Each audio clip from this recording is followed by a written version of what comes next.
ज्योतिदेवी अन्नपूर्णा भांडारतर्फे निर्धारांना मिठाई आणि कपडे वाटप। मुन्नादेवी मंगलादेवी फाउंडेशनच्या ज्योतिदेवी अन्नपूर्णा भांडारतर्फे गरजू निराधारांना दिवाळीनिमित्त मिठाई आणि कपडे वाटपाचा कार्यक्रम आयोजित करण्यात आला होता। गोरगरीब निर्धारांचे दुःख जाणून त्यांना वर्षभर मोफत अन्नदान करणे, दिवाळीला मिठाई, कपडे देणे हे सर्वश्रेष्ठ दान असून जीवनसिंग बैस यांनी सुरू केलेला उपक्रम सर्वांना प्रेरणा देणारा आहे, असं प्रतिपादन डॉ. मिलिंद डहाळे यांनी केलं। कार्यक्रमाचे अध्यक्षस्थानी उद्योगपती जीवनसिंग बैस हे होते। फाउंडेशनतर्फे वर्षभर 50 निराधार व्यक्तींना भोजन डबे दिले जातात। दिवाळीनिमित्त त्यांना मिठाई आणि कपडे वाटपाचे कार्यक्रमाचे आयोजनही करण्यात आलं होता। फाउंडेशनचे कार्य हे जनसेवेचे उदात्त उदाहरण असून गरजवंताला निरपेक्ष भावाने केलेली मदत ही परमेश्वराची सेवा असते, असे मत ज्येष्ठ नागरिक संघाचे अध्यक्ष प्राध्यापक बी.एन. चौधरी यांनी व्यक्त केले।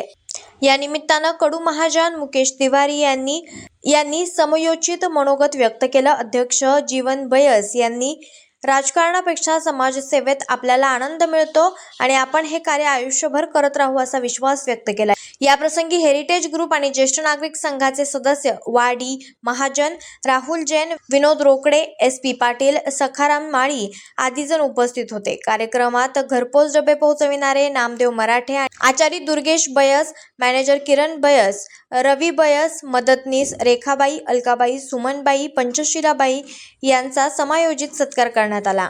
कार्यक्रमाचे प्रास्ताविक मुकेश बैस यांनी केलं। त्यांनी संस्थेच्या विविध उपक्रमांची माहिती दिली। सूत्रसंचालन निलेश बैस तर आभार प्रदर्शन प्रीतम बैस यांनी केलं।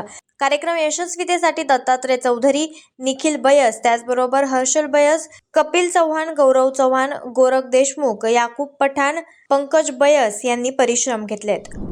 ज्यांच्या हस्ते या उपक्रमामध्ये मिठाई आणि कपडे वाटप केलं जाणार आहे, असं आपल्या PR हायस्कूल सोसायटीचे सचिव, धरणगावातील ज्येष्ठ सामाजिक कार्यकर्ते डॉ. मिलिंदजी डहाळे आणि आपल्या आजच्या कार्यक्रमाचे अध्यक्ष आदरणीय जीवनप्पा बैस, तसंच या ठिकाणी उपस्थित असलेले आमचे सर्व हेरिटेज ग्रुपचे सदस्य, ज्येष्ठ नागरिक संघाचे सदस्य, आज दिवाळीच्या निमित्ताने आम्हाला या ठिकाणी ज्योतिदेवी अन्नपूर्णा भांडार यांच्या माध्यमातून समाजातील जे निराधार ज्येष्ठ नागरिक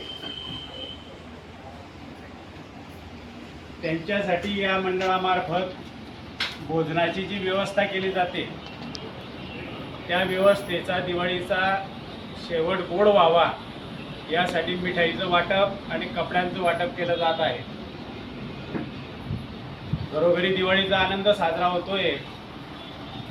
या आनंदामध्ये आपण आम्हाला उपस्थित करून घेतलं, आम्हाला सहभागी करून घेतलं, याच्यापेक्षा मोठा आनंद नाही असं आम्हाला वाटतं। आपल्या घरी लहान मोठ्या प्रमाणात जो तो ज्याची त्याची दिवाळी करतोच, ज्याच्या त्याच्या ऐपतीप्रमाणे ज्याची त्याची दिवाळी साजरी होते। परभव सुखदी, दान दिल्याने हा भाव तर आपला सुधारणार आहेच, पण परभव सुद्धा अति सुंदर असणार हे निर्वाद सत्य आहे, हे ज्ञानेश्वरांनी म्हटलं। आणि ह्याचे जे आयोजक आहेत सर आदरणीय अप्पासाहेब, मुकेश भाऊ, खरोखरच तुम्हाला मी सॅल्यूट करतो की तुम्ही अतिशय सुंदर असं काम या धरणगाव नगरीमध्ये सुरू केलेलं आहे। मला ते दृश्य आठवतं की ज्या वेळेला टाटा हॉस्पिटलला जायचं काम पडलं आणि सकाळचे 6 वाजले होते आणि कडोप्पा सकाळी 6 वाजता आम्ही असंच बाहेर पडलो होतो, तर एक मोठी रांग लागली होती। ती चौकशी केली की ही रांग कसली आहे, तर मला असं वाटलं की ती रांग मुंबईमध्ये सगळ्याच ठिकाणी रांगा असतात, परंतु इतक्या सकाळी एवढी मोठी रांग मग ST साठी असेल। पण ज्यावेळेला चौकशी केली आणि पुढे जाऊन बघितलं तर त्या रांगेमध्ये जे टाटा हॉस्पिटलला जे लोक पेशंट ॲडमिट होते त्या नातेवाईकांना तिथलं एक मंडळ गरम गरम पोळ्या, अतिशय चांगल्या क्वालिटीचे फळं आणि जसं आपण या ठिकाणी अप्पासाहेब सुरू केलेलं आहे भोजनाचा डबा तसं ते देत. मुंबईसारख्या एवढ्या धकाधकीच्या जीवनामध्ये हे लोक करतायत हे बघून खूप आश्चर्य वाटलं आणि तीच खरी त्याचंच रूप या ठिकाणी मला बघायला मिळालं. आप्पासाहेबांबद्दल बोलायचं झालं तर खूप काही बोलता येईल. मला आप्पांची आणि मुकेश भाऊंची दुसरी गोष्ट खूप आवडली, ती म्हणजे आपण सगळे हिंदू आहोत, हिंदूचा आपल्याला अभिमान आहे आणि गोमाता हे आपलं दैवत आहे. आणि या गोमातेची सेवा ज्यावेळेला मला जितू बयस त्याने एक व्हिडिओ दाखवला की आप्पांनी आणि मुकेश भाऊंनी गोशाळा सुरू केली आहे, मुकेश भाई माळीसाहेब, मी त्यावेळेला अक्षरशः भारावून गेलो. म्हणजे मी बारकाईने बघितलं सर की म्हटलं या ठिकाणी काही आपल्याला सुचवायला चान्स मिळतो का. पण ती गोशाळा चोपडा रोडला इतकी सुंदर आहे, इतकी अप्रतिम आहे की तिथे मला कुठली जुळी सापडली नाही. प्रत्येक गाईला अतिशय सुंदर अशी त्या ठिकाणी व्यवस्था आपण केली. म्हणजे बापनाजींची गोशाळानंतर जर बघितली तर खरोखरच आपली गोशाळा आपण करता. आणि मला आत्मविश्वास आहे की जर चांगलं आपण काम केलं ना. तसे फाउंडेशनचे अध्यक्ष सन्माननीय जीवन आप्पा, आमच्या समोर एक चौधरी सर, आमचे ज्येष्ठ मार्गदर्शक डॉक्टर डहाळे सर, उपस्थित सर्व तुमचे आमचे सदस्य बंधू आणि भगिनी, मित्रांनो, खरं म्हणजे सामाजिक जीवनामध्ये काम करताना समाजाचं काही ध्येय लागतं आणि आपण देखील या माध्यमातून एवढं मोठं हे काम उभं केलेलं आहे. आज आपण सगळेजण पाहत असाल, इतिहास त्यांना साक्षी आहे. आज गोरगरिबांसाठी ते धावून येणारे आणि विशेषतः म्हणजे ज्यांना काही आधार नाही त्यांच्या आधारासाठी ते उभे राहतात. आज मी स्वतः पाहतोय आमच्या गलीमध्ये आपले हे येतात नामदेव भाऊ, डबे घेऊन येतात ते, आणि ही गोष्ट एवढी सत्य आहे. आणि एकदम आमचे शेजारी दोन एक असं म्हातारे बाय आहेत, ते मला विचारतात बाबा हे डबा आला नाही. मी अनेकदा नामदेव भाऊशी संपर्क केला. नामदेव भाऊ मी गावातच फिरत येतो हे वगैरे वगैरे, त्यांना तेवढं सांगितलं समाधान वाटतं. आणि सरांचे जे म्हणण्याचे देखील खरं आहे, त्यांना देखील आपल्याला आधार द्यायला कोणतरी आहे बुवा असं त्यांना विश्वास वाटतो. आणि हे सगळं काही करत असताना विशेषतः म्हणजे हे कोणाच्या हातून घडायचे हे परमेश्वराच्या हातात आहे. चांगल्या कामासाठी करण्यासाठी सुद्धा परमेश्वरच बुद्धी देतो. आणि ते देखा आपल्या रूपाने आपल्याला या सर्व समाजाची सेवा करतात. त्यांना जे त्यांचे जे सहकार्य जे लाभलेलं आहे त्या माध्यमातून आज ज्योतिताई फाउंडेशनचं नावलौकिक होते. सरांनी म्हटलं की बाबा जसं जलबाची शुद्ध शांती केंद्र आहे त्या माध्यमातून आज या आपल्या या केंद्राची देखील अनेक ठिकाणी चर्चा होते. आम्ही पत्रकार यंत्रणा जेव्हा फिरतो त्यानंतर आम्हाला आता मध्यंतरीच्या काळात देखील मुकेश भाऊंनी संध्याकाळच्या ज्यावेळेला खिचडी वगैरे असं भात खिचडी देण्याचं एक सुरुवात केलेली होती. अशा अनेक उपक्रम आता गोशाळेचा उपक्रम दादांनी मांडला. बरोबर मी देखील तो व्हिडिओ बघितला मुकेश भाऊ. आता मी सुद्धा ते बघून मला सुद्धा विषय वाटलं की असं काही सामाजिक उपक्रम राबवताना आपण जे काही करत आहोत याला आम्ही शुभेच्छा देतो. आणि आम्हाला तुम्हाला सांगा आम्ही तुमच्या सहकार्य द्यायला तयार आहेत. प्रसिद्धी हा विषय तर वेगळा आहे, परंतु असं देखील आम्ही सहकार्य करू. धन्यवाद. कार्यक्रमासाठी आमच्या शब्दाला मान देऊन आमचे गुरुवर्य BN Chaudhari sir, doctor Dade sir, कडूमामा, तिवारीजी, सर्व तुमचे हेरिटेज ग्रुप, आमचे सर्व या फाउंडेशनचे संचालक तेजेंद्र आप्पा, मुकेश, प्रीतम, नामदेव भवने, आमचे सर्व कर्मचारी यांच्या सहकार्याने हे चालू आहे.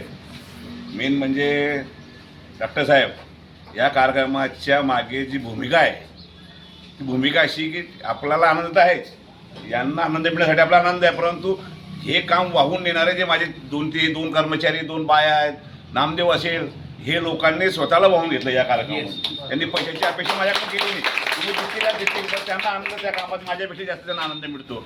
आणि त्यांना भगवान तशीच चांगली बुद्धी देव, सद्बुद्धी देव अशी परमेश्वर प्रार्थना करतो.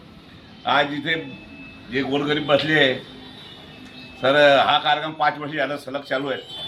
5 वर्षापर्यंत आम्ही या कार्यक्रमाला काही एक दिवसही सुद्धा आम्ही खंडित पडलं नाही.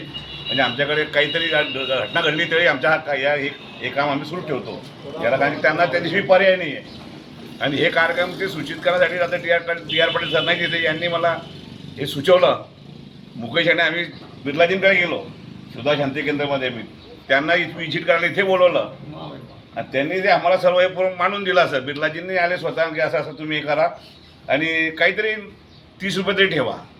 म्हटलं सर आमच्याकडे व्यापारी येतात, शेतकरी येतात, पैसा उशिरा कधी आला ते बसता विचारे भजी खाता काही खाता त्यांना तर आणि काही भेटत नाही म्हटलं 20-30 रुपयामध्ये.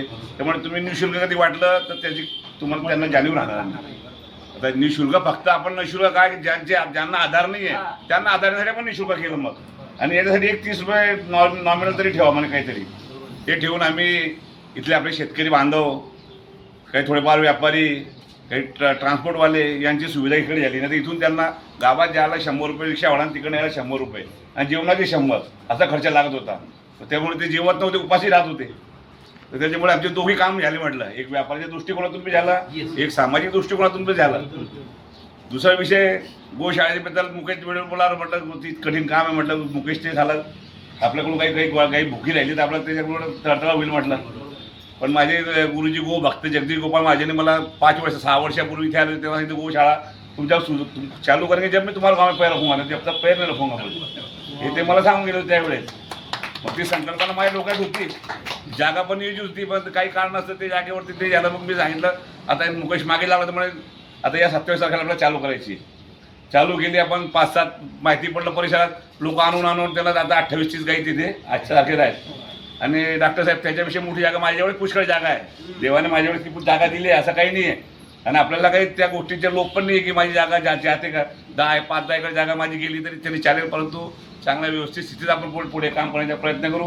काही मदत लागल्यास तुमच्याकडं थोडं आम्ही घेऊ, काही तुमचे विचार घेऊ आम्ही त्याच्यामध्ये.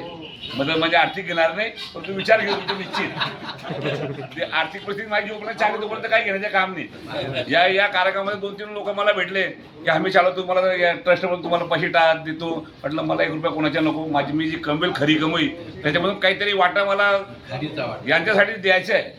मी काही देणं लागतं या समाजामध्ये. या बाबतीप्रमाणे मला जी माझी शक्यता आहे तोपर्यंत मी याच्याशी खरं येईल. जेव्हा मला अडचण येईल तेव्हा मी तुमच्या पुढे हात नक्कीच पसरवेल, याच्या काही शंका नाही. आणि ते काही मला बंद करायचे नाही आहे. अशा गोष्टी असतात काही थोडंफार. आणि या कामामध्ये माझे सर्व सहकारी फार याच्यामध्ये मदत करतात. मुकेश आमच्या फार मेहनत त्याच्यामध्ये घेत असतो. ते जो अप्पा आहेत नेहमी त्यांचे मार्गदर्शन चालून हे काम पुढे असंच चालावं हीच फक्त प्रभूचरणी प्रार्थना करतो. माझे 2 शब्द संपवतो. लोकनायक न्यूज करिता प्रतिनिधी विनोद रोकडे, धरणगाव. लोकनायक न्यूज